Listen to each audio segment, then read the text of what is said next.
Assalamualaikum, nama saya Kenta Kanto. Hari ini saya berada di channel Dakdin dan Dakdin bagi saya satu peluang untuk review ini barang nih. Ini dia adalah keyboard MK730 daripada Cooler Master. So tunggu apa lagi? Let's check it out.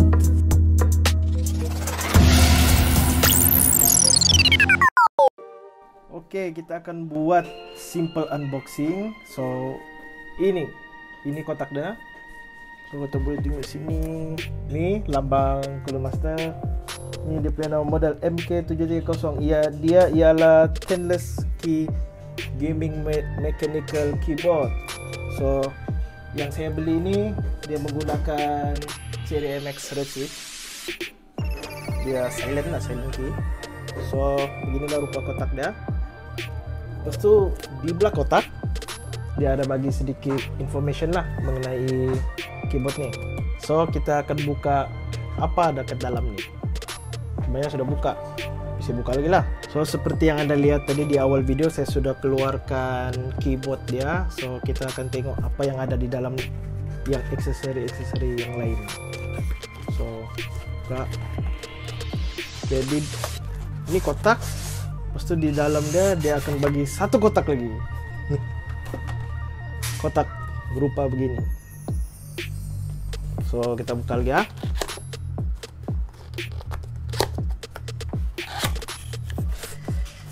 So di dalam kotak ni dia ada bagi kata-kata semangat lah.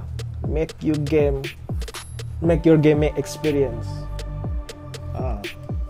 So dia ada bagi satu bag. Yang keyboard tu di dalam dia ada ni lah. Keyboard tu di dalam bag. Okay.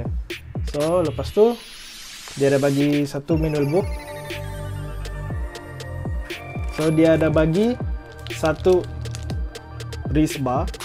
Dia adalah magnetic wrist bar. So bila kita letak dekat keyboard dia akan melekat lah sebab dia ada magnet. So dia punya feeling di sini smooth, selesa dan empuk. Lepas tu di dalam sini dia ada kompartmen kecil lagi. Kita tarik. Lepas tu dia ada bagi ini, yaitu key puller dengan extra keycaps warna purple. Okay. So dia ada bagi satu USB. Dia braided, gold plated, dan yang paling menakjubkan ialah Type-C cable. Okay. So maksudnya di sini keyboard ni adalah detachable, boleh dicabut, tetapi dia tidak wireless.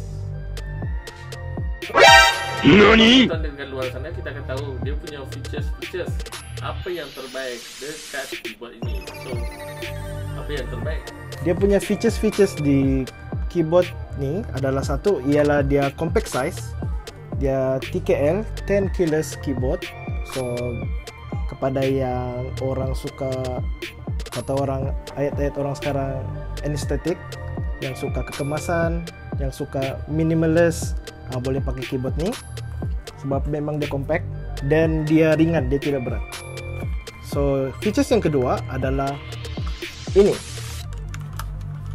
Dia kan sudah tadi detachable USB. So walaupun dia detachable, di Cooler Master ni dia bagi kita 3 laluan untuk kita buat easiest cable management. Ada di atas sini, di kiri, kanan. Yang kedua, yang seterusnya dia ada height adjustable. Kita mau yang rendah ataupun yang tinggi.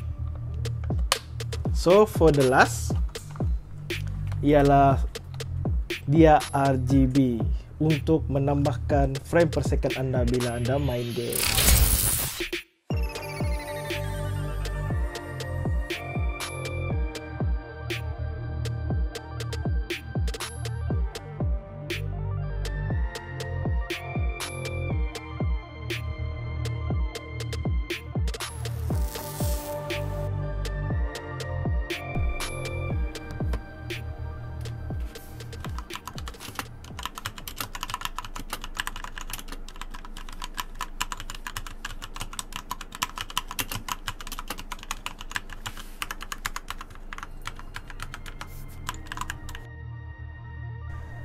Bagi saya, keyboard ini adalah salah satu keyboard yang bagus yang saya miliki. Tetapi dia ada disadvantage bagi saya. Sebab saya suka menggunakan multiple keys untuk gaming saya. So let's say sama ada saya bermain game FPS, saya suka menggunakan key yang berat untuk saya tekan. Bagi game MMO, saya suka tekan yang lembut.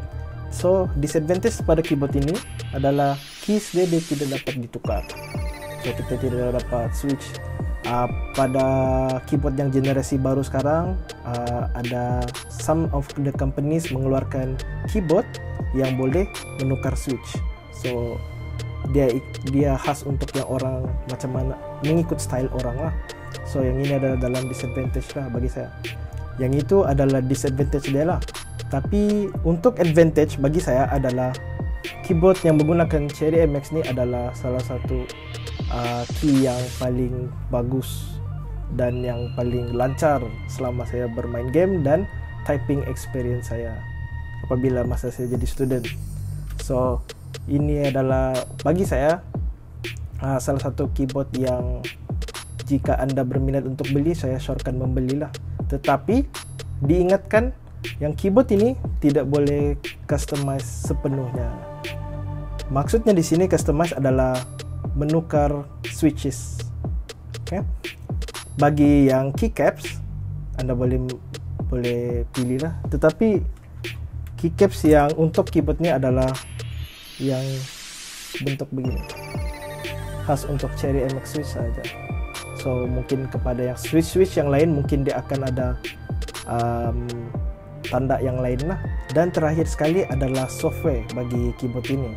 So software untuk keyboard ini adalah yang terbaik bagi saya kerana ia boleh fully customize lampu dan dia punya rhythm, speed, dia fully customize.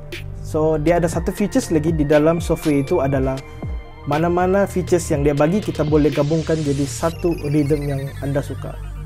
Itu yang amat terbaik pada software untuk Cooler Master inilah. Oke guys, itu saja video pada kali ini. Kita jumpa di video akan datang. Kepada yang belum subscribe, sila subscribe channel Dakdin. Dan jangan lupa share. Share itu percuma. Assalamualaikum. Bye bye.